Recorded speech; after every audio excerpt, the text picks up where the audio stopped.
whatever season you're in, you have an opportunity to steward the gifts and the places that the Lord has you in. You have an opportunity to bless Jesus and glorify him in every action you take, or you have an action to not steward the gifts and the things that the Lord's placed you in, and to not glorify him in that.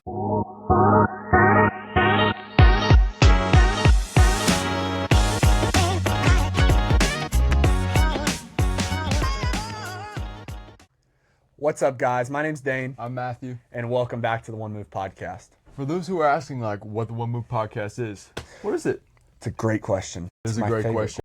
Well, the answer to that question essentially is podcast. This is a podcast where we really just want to encourage Christians just to fully step out in obedience with what the Lord has for them, because God has a big, amazing plan for you. Yes, he does. That's really what it's all about. I love it. Yeah, that's great. Well, our topic today is Matthew and I are going to dive into our... Well, before we have the topic, though. Oh, hold it. Something else. Hold it. We have an icebreaker. We do have an icebreaker. Yeah. Smash the ice. I totally forgot about that. So you ready for the icebreaker this week? Let's do the icebreaker. So you may have noticed, maybe you didn't, but we didn't drop an episode last week. That's true. And that's because we went on fall break. And so fall break. Our little icebreaker question is going to be this week, what was one of your favorite things you did? Oh, that's a good one. Yeah. That's a good one. Okay. Who goes first? You go first. All right, sure. I'll go first. Give me time to think. There were a lot of fun things I did. I think probably one of my favorite things was me and my buddy stayed at a lake house for a night, and we had a big bonfire. The beach? That's sick. The beach. Beach sick. Bonfire. How cold was it in Michigan? It was cold. It got down to high 50s, low 60s. Dang. So you weren't getting in the water, or were you? No, we thought about it, but we didn't. Didn't get in the water? No. So I had my suit on and everything, but a suit?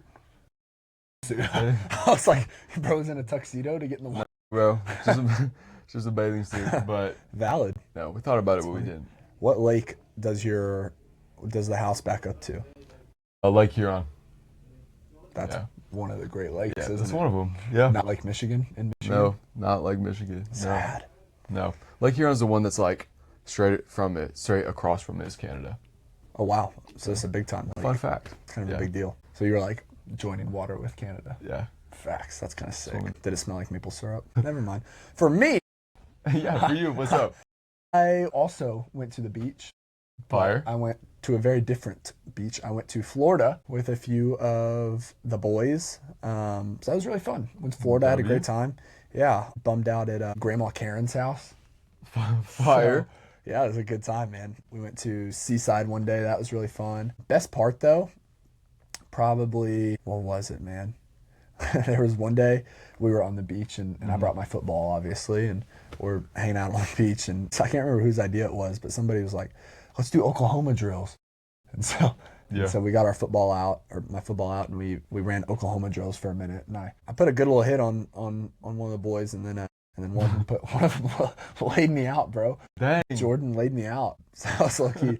A little humbled. I was like, dang, brother. The one guy who actually played football is getting pieced up. Lost your football I know, I'm telling you. Just running in a straight line for so long, it gets time to run somebody over. I folded. So, but yeah, that was probably one of my favorite parts. One of my highlights for sure. Sick. Yeah. I grilled burgers one day too. Fire. And I haven't grilled without my dad. I don't think ever, actually. Yeah. And so it was my first time grilling without my dad, standing over my shoulder, making sure I don't mess stuff up. Yeah. It was low-key a lot of pressure. I'm cooking dinner for 5 or 6 people. Yeah. And I was low-key nervous. I was like, bro, I can't mess this up. Yeah. And the burger patties we got weren't the nicest. They weren't the best quality. Yeah. And so they were kind of falling apart as I was putting them on the grill. And I was like, right. It would be bad. But everybody said they were really good. They made nobody sick. They were seasoned well. There you go. It was great. So I stand by it. Congrats. I'm happy about it, man. It was a win in my book. So fire. W. That's what we're gonna rock with. Yeah. Sick. So now the ice has been shed. We get to intro our topic, and our topic today, really, Matthew and I are just gonna kind of go into a little moment, each of us, of just kind of sharing our stories, our testimonies, kind of our one moves that we've taken throughout our life, and kind of just really dive into those and just kind of dig into it. It's something the Lord put on our heart to really do, and just and really just kind of get to talk about our stories, because we think the power of a testimony is it's very powerful, Yeah. you know? And so Big deal. 100%. So Yeah. we have the opportunity to step in and do that today. Yeah. So with all that being said, we're kind of just going to go Matthew and then me. Okay. And we're just going to All right. lay it all out there, ask some Lay it all- questions as we go, yeah. and then we'll flip and it'll be my turn. So, Yeah. All right. Yeah. Let's do this. So, I'm trying to think of where I want to start because I Yeah. feel like I have a couple different ways I could take it. I'll start like this. So, for those who don't know me, I grew up in the church. Literally was doing the same things as, like, I would say, pastors' kids. I was involved in all the leadership things, did all the things. Everyone knew my name. I knew everyone's names. So yeah, I was very, very, very involved. Grew up overall with a good family. There was nothing really that people could look into and be like, oh, that was bad. But generally I struggled a ton with just behind the scenes a lot, specifically with just like pornography and all of that stuff. Was exposed to that at like 12 years old. sheesh. So saw that, looked at it once, and that quickly became an addiction for a very long time.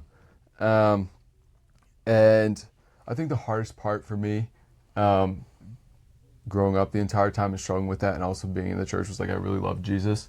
Like it was never one of those things of like I didn't want to be a part of the church. I actually really Right. loved what I was doing. I loved the Lord. I remember the first time I ever even like really encountered the Holy Spirit was at church camp in 6th grade, and I was like, I love this guy, man. Like Right. he's sick. This dude's fire. Yeah. And as I got older, the whole being addicted to pornography really it definitely strained my relationship with the Lord, for Right. sure. Sure. Especially like I felt like the Lord called me to ministry in 9th grade. So I knew that. I knew I was called to preach. I knew I was called to do all of these You things. knew that early? Yeah. Sheesh, dude. That's awesome. And so, yeah, during like COVID, I think the Lord told me. Golly. So I was like, yeah, I'm going to do it, God. While literally going to watch pornography like an hour later. Right. So that destroyed me for a hot minute. Because of that, just my idea of ministry changed too. Like I thought that like by preaching a really good sermon or by being involved in everything and not maybe being bad at school, like it was gonna almost like make up for what I was struggling with behind the scenes. And so yeah, it was really, really hard. Nobody really knew until like high school when I first told somebody. And so it was a battle. It was actually, and I talked about this on the episode with Augustine. It got to a point where I just wanted to kill myself. I was tired of it. I was done. And yeah, I just really didn't have a desire to like live anymore, if I'm being really honest with you. And so, yeah, I kind of was going through that season a little bit until I got in the car crash. And what I said in the Augustine podcast episode, I'll say it again. Like, I ended up first wrestling meet at home.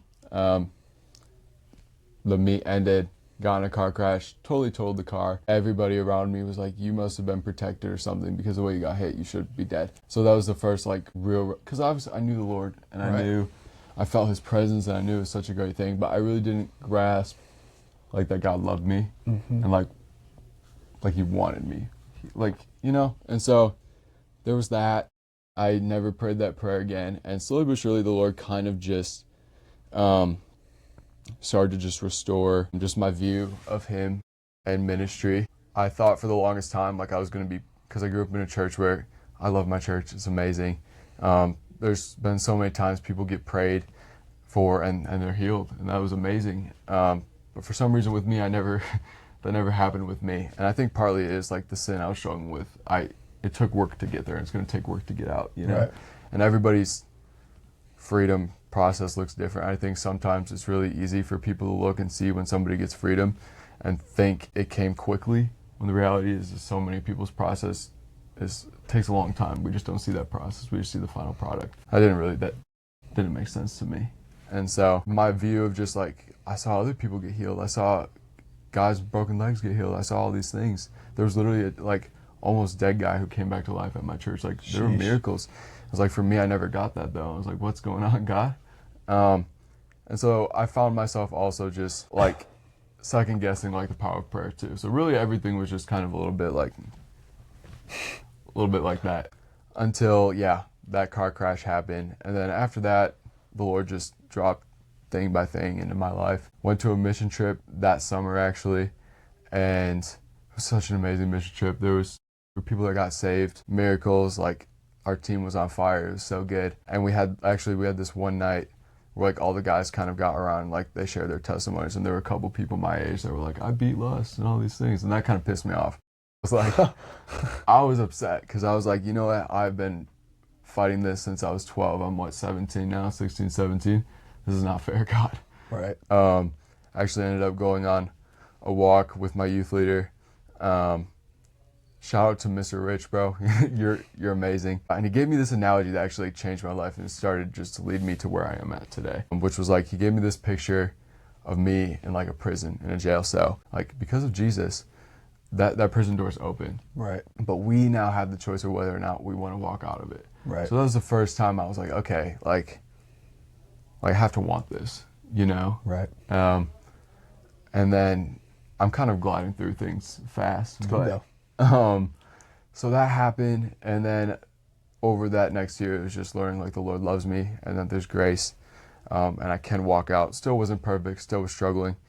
Fast forward to I'm at ORU, had a couple mentors in my life, didn't tell a lot of people anything though. I didn't really have friends I was open with or anything. And yeah, I came to ORU. It was good. There were a couple pieces along the way of like I told certain people. I really didn't think I was gonna ever tell, like, and that opened the door for me to just learn how to be vulnerable, which we talked about in our first episode, which I'm really grateful for, you know, those people that were able to be that for me. And so that was really good. Still would struggle, honestly, if I'm being real. Last year, fall break and winter break were still a struggle for me. Got to a point where I was like, winter break, I was like, I can't do this anymore. Like, it's not only for me, it's for my future wife, it's for my future kids. It's a lot bigger than I think, you know? Sure. So I was like, God, I need your help because I don't know how to do this, but I want to, like, I'm done, you know? Mm-hmm.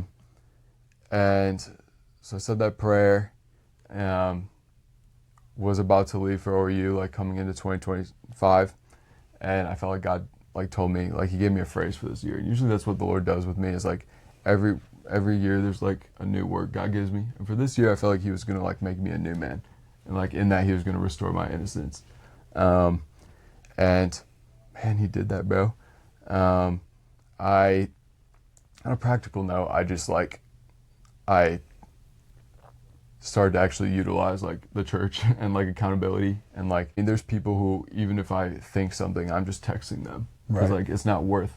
Get rid of the little things so it doesn't become a big thing. There's that. I also talked to my parents, bro. That was genuinely such a life-changing moment. I never really had like my parents speaking into me the way they did in that conversation.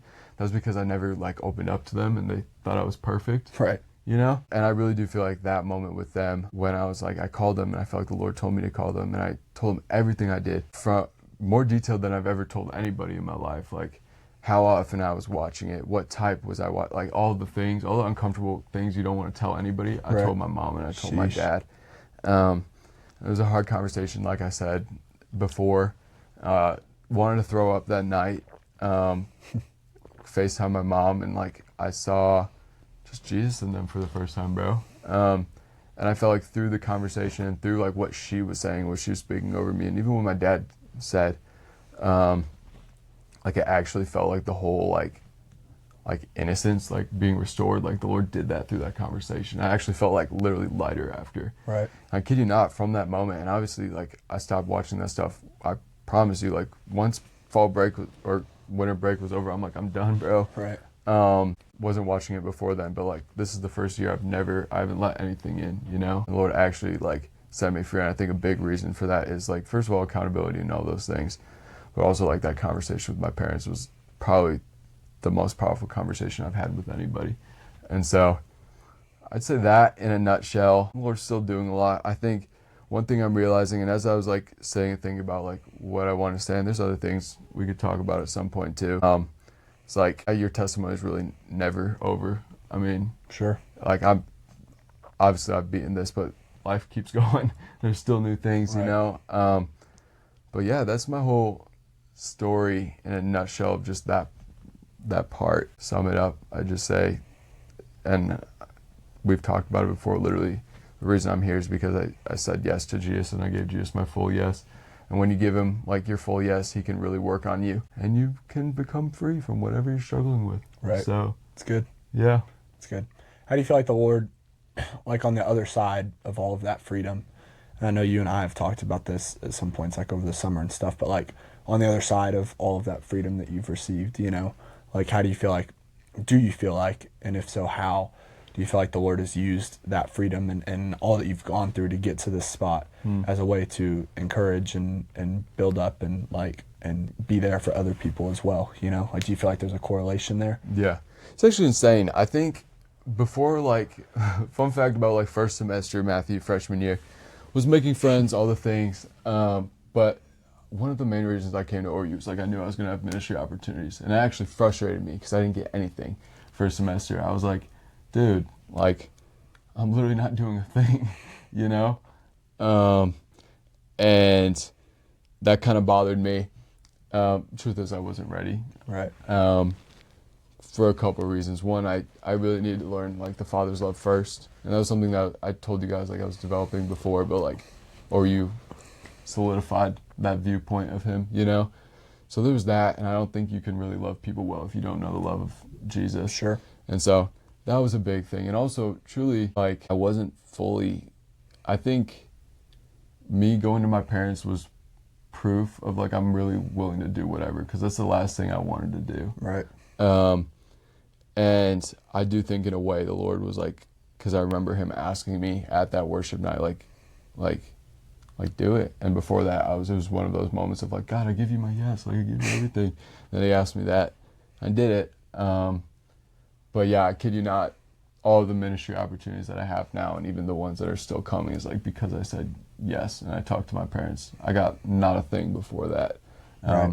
It's like, once I told my parents, I got the opportunity to do this podcast. I got the opportunity to be a chaplain. I got the opportunity to intern at my church, which was amazing.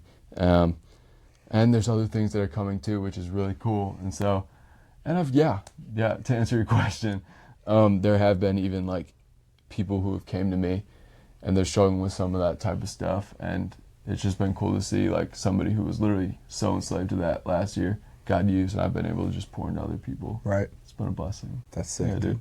I love it. But yeah, anyways, your turn. I'm gonna reverse that sucker. Yeah,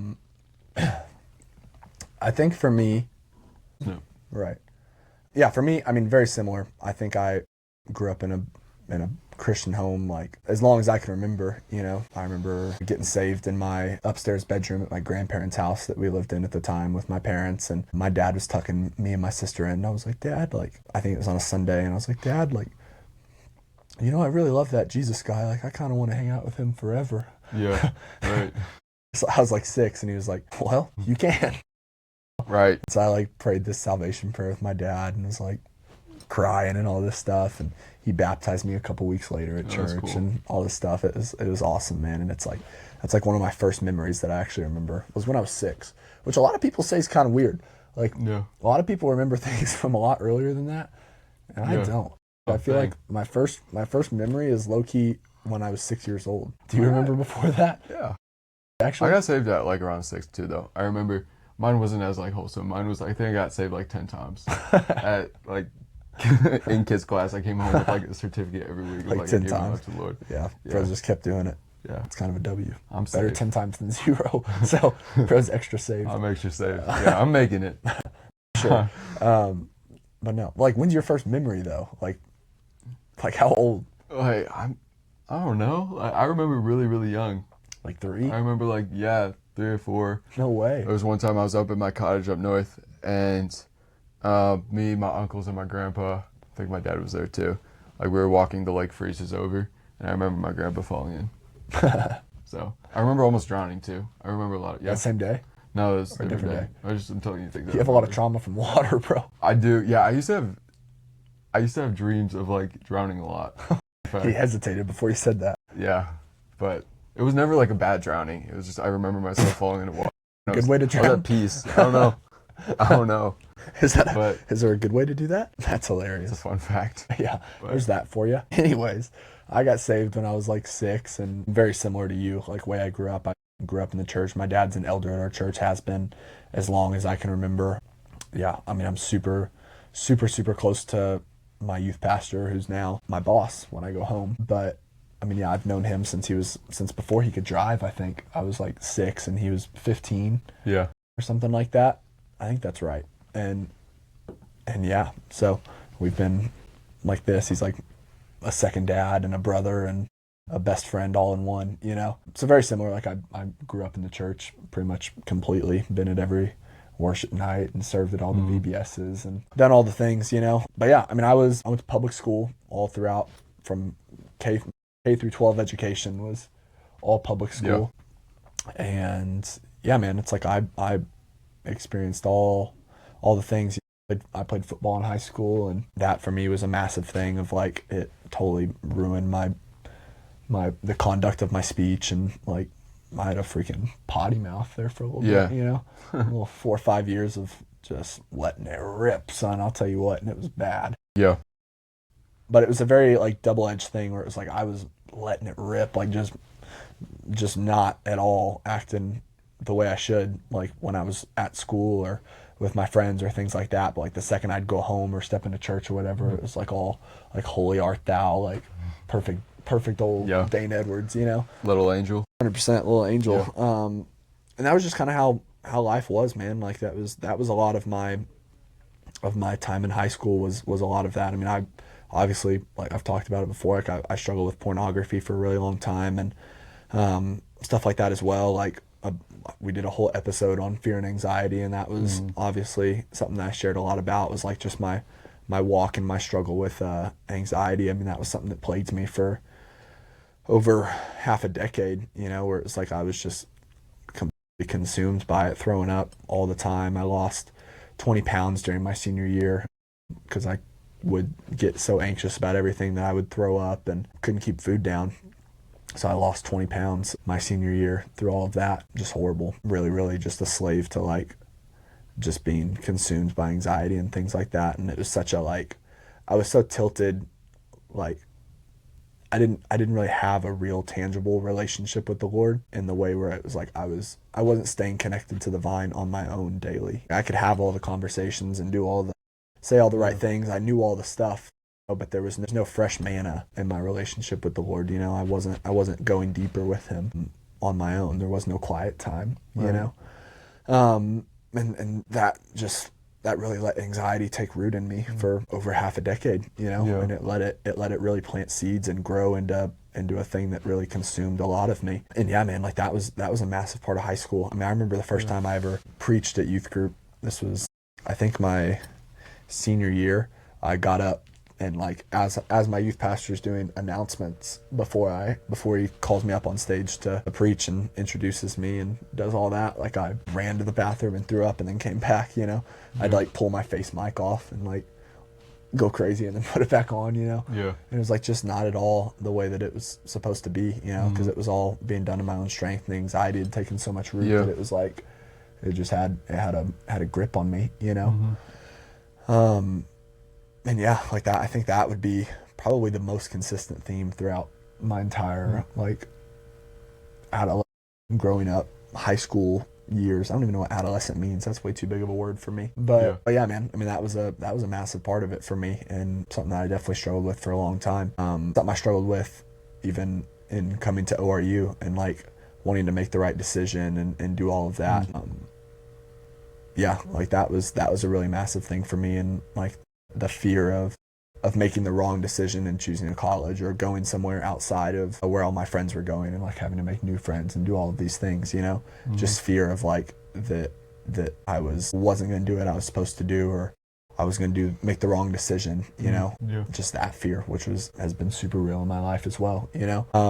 And on coming to ORU, really I had this massive moment where like I was pursuing finance as I came to ORU when I enrolled and did all that. And like over the summer as I started to intern at church and still struggling with anxiety and all of these things, like I had this massive moment at church camp when like pastor's preaching, doing all this stuff, and he started talking about like a call to ministry and like a call to work in the church, like just to be a pastor, you know. And like I pursued finance, and like I was just so ruled by my own selfish ambition around like I've got to provide for myself and get myself in a healthy, stable spot, and like so I can have X, Y, and Z and provide in this way and do all these things, you know, to a degree that was very unhealthy and just consumed by the world and what people would think of me and keeping up with the Joneses and all of these things. And like the Lord just did a number on me that night and like left me just weeping on my knees, like before the altar call, like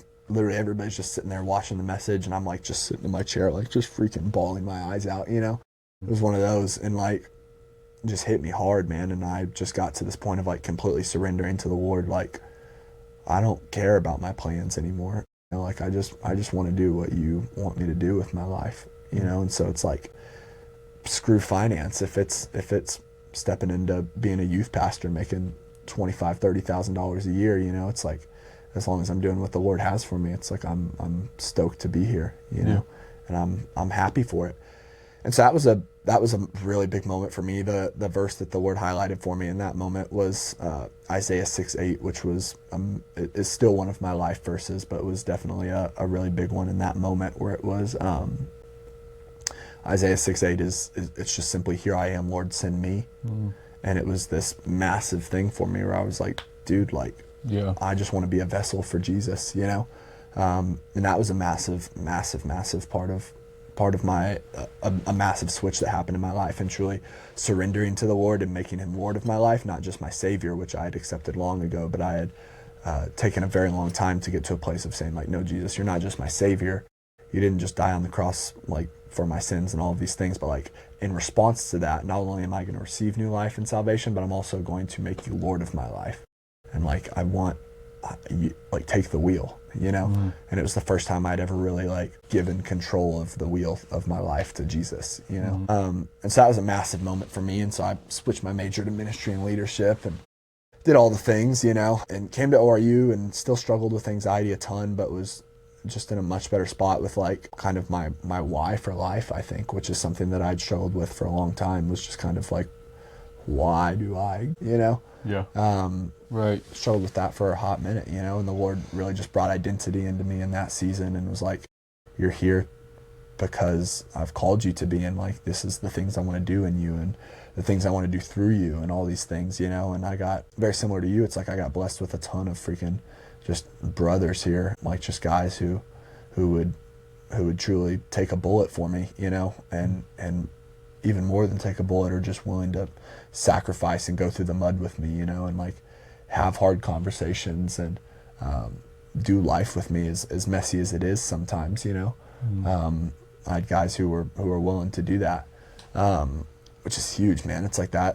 I think the Lord calls us to community, and that's one of the things I've been most blessed with in this last 2 years, is like just to truly have God-centered community around me, with people who really love and cherish me and are going to treat me with love and truth, both, you know, and are like going to call me higher and also love me where I'm at, you know, and we get to walk that life together of ruthlessly pursuing Jesus and going after him with our whole heart, you know. That's something that you get to do together, just very like Paul and Barnabas-esque when they were doing ministry together, you know, and they're just like out rolling with each other, you know, just like ruthlessly pursuing the Lord. And it's I've made quite a few friends here at ORU now that are very much that way, you know, you being one of them. And I got blessed with a ton of other guys last year and this year as well who have been that for me. So that's huge. And yeah, man, I think I got a lot of healing from anxiety. It was something I struggled with through first semester, and was like, I was on the ground in finals, like just curled up in a ball, like shaking up, you know.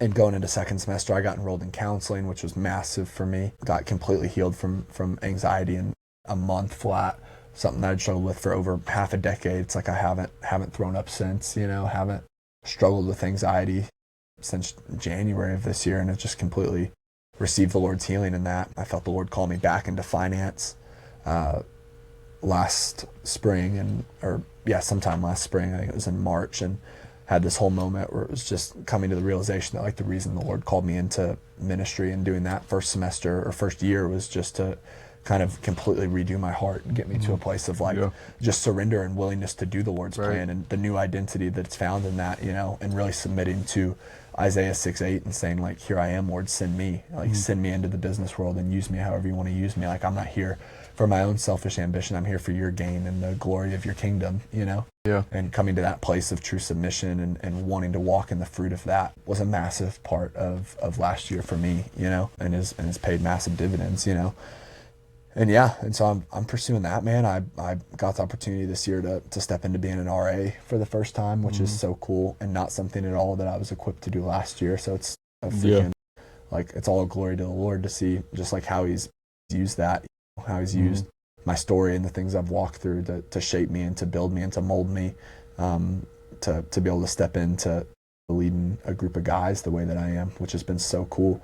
Yeah, and that's been awesome. The Lord's just continued to like cast vision into me of like, these are the things I want you to do, and like, this is my heart for your hall, and like, this is what I want to grow in you and in your guys and in your leadership team. Like, these are the things I want to cultivate. It's been so cool to be a part of it and to just kind of sit back and see like the Lord just continuing to tend the soil, and he's just asking me like, are you going to continue to plant seeds, and let them take root and water them and pull out the weeds, and do all of these things. And it's like, I think a big part of like this year for me, in a similar way to like your word for the year, it's like, I feel like the Lord's really been preaching stewardship into me, and like what it looks like to really step into all of the opportunities that we've been blessed with and given in a time, and really steward them, because like, in whatever season you're in, you have an opportunity to steward the gifts and the places that the Lord has you in. You have an opportunity to bless Jesus and glorify him in every action you take, or you have an action to not steward the gifts and the things that the Lord's placed you in, and to not glorify him in that, And it's like that verse where, I can't remember the exact scripture reference, and I probably won't get it exactly right either, but that verse where he's like, I think it's Paul, and he's like, the Lord created us for such a time as this, right? Esther. Yeah, not Paul at all, but but yeah, it's just got to be Paul if it's good, Yeah, right. That's crazy, actually. That's an insane statement. But yeah, like, the Lord's created us for such a time as this, and it's like, I think it's been a massive part of my like walk too. Like, I for so long was so stressed out with always looking forward to like the next phase of life, and like what's next, and like all of these things, and like I was never living present in the moment, I was always so captivated on like pursuing the next thing and achieving the next thing, that I didn't steward the blessings that I had in the moment, the way that the Lord desired me to. And so that's been a massive part of this year too, is like, just I'm trying to be so intentional about just being where my feet are, and seeing every interaction, every opportunity as an opportunity, not just to minister to people, but also to just like, even less than that, it's like to just bring a smile to people's face, and just be love to people, in every area, in any way that I can, because I think that's like, this can be a dark world sometimes, and so to just be able to be love, which just as Jesus was, to people is a really cool opportunity. So I'm just kind of ranting about all the things that the Lord's doing in me kind of right now, and the cool opportunities that we have to step into, and like the things that are kind of lighting me on fire for Jesus right now and in my walk and stuff like that. Yeah, I think that's a big thing for me. Yeah. For sure. That's awesome, dude. Yeah, what would you say, you had to sum that all up into one word? Into one word? Yeah. Dane's like life had a title. If Dane's life had a title? Dude, Dane's life? That's tough. I think my title changes like year by year. Yeah. True. I think this year it's stewardship. Right. Like, yeah, man. But a massive part of my life in high school, you could just call the word for it could be lukewarm. Right. Or double-minded, Yeah. A foot and two yards. Yeah. Like, that's not how that saying goes at all. A foot and two boats. That's something like that. That's the one. A foot and two something. But yeah, I think all of those things are massive parts of how my life used to be, Yeah. But it wouldn't be fair at all to cast that on my life now. Yeah. It's just not the case. So I think there's like a there's lots of different words you can give, you know what I'm saying? Yeah. But yeah, I think those are a few in different seasons of my life, you know? Yeah. For sure. It's awesome, bro. Heck yeah, dude. Sick. I love it. Yeah. So as you're looking forward into, I just talked about living present in the moment, being where my feet are, but like looking forward into, I guess, the rest of this year, like rest of 2025 or rest of this calendar school year. What do you feel like the Lord's wanting to continue to do? Like if you're just seeing how the Lord's moving, like how's the Lord moving in your life right now? What's he doing? What's he stirring, festering in you, for lack of a better term? I think you want to go first. Sure. Yeah. Yeah, I think for me, man, it's stewardship of the things that I already have. You know, I think there's not going to be a crazy amount of like massive life shifts that happen the rest of this calendar year. I think like the ministries I'm involved in are going to be like, I don't know that I'm going to be taking a whole bunch of new stuff on, you know, but I think it just is going to continue to be stewardship, and also just this idea of like, can I in the craziness of life, in the busyness, continue to put Jesus at the forefront of it? You know, I was talking to somebody about this at coffee this morning. Just this idea of like giving the Lord my first, in the same way that like we give the Lord our first 10% when we tithe, right? It's like, I want to give the Lord my first in my day, you know? Not like, I don't want to go throughout my entire crazy day and then get to the end of the day and be just exhausted, halfway falling asleep, and be like, all right, now Jesus, I'll give you 20 minutes, you know? Yeah. It's like, I want to give the Lord my best in pursuit of him and relationship with him and all of these things. And so I think the thing that the Lord is continuing to grow in me and just kind of be like, come on, son, like you got this, you know, is just that idea of like being willing and able to prioritize that and to continue to pursue Jesus in that way every day. Because the reality is right now, the type of season that I'm in, it's like every day I wake up and life is crazy, you know? And every day it's a decision every single day to get up and choose to give the Lord my best in my time with him. And it's a challenge sometimes, because life is insane, you know? And it's a challenge to continue to choose that. And so I think that I'm growing a lot, continuing to prioritize that and make that less and less of even an option, and just continuing to say, yes, Lord, like I want to give the Lord my best. Like that's the innate desire in my heart. And so it's the road of continuing to walk that out and making that a reality is the road that I'm walking right now, and not letting the busyness of life, the blessings of life that the Lord has given me, being able to steward those in a way where it's not taking away from my time with the Lord. You know, I think it all again ties back to stewardship and not cherishing the gifts over the giver, you know, just remaining connected to the vine, of the importance of just sitting at the Father's feet, you know, like that at the forefront of everything is our biggest call as Christians, you know? Yeah. So that's good. That for me. What about you? Yeah. I'd say there's a couple of things. I think first is just kind of like what you're saying, stewardship. Just a reminder that literally all the things we're doing are just for the King. It's not about you. I think there's times you can look at it and be like, oh, I feel this way, or this, right, whatever. It's not about you. It's not about me. It's not about you. It's really not. It's really not. It's about Jesus. And so just kind of keeping that at the forefront of everything I'm doing. That's good. Has been important because I'm in a season where I've had to sacrifice a lot of just the way I feel in a lot of different things. So I'd say that, and then I also do have some new things coming up, which is they're really cool. I'm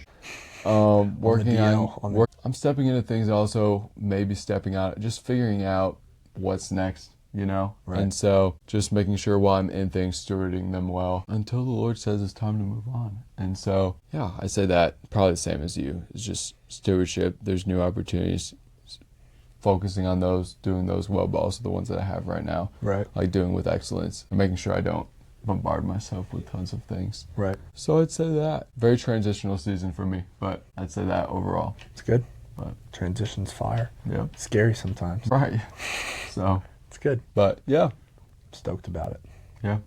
So to wrap up, let's hit them with all this. all this, your whole life, Matthew's one move. Whole life, one move. It's kind of like this, your story, one word. Yes. But slightly easier. We made Augustine do it, which means we have to do it. Yeah. I would say my whole life, one move, one word.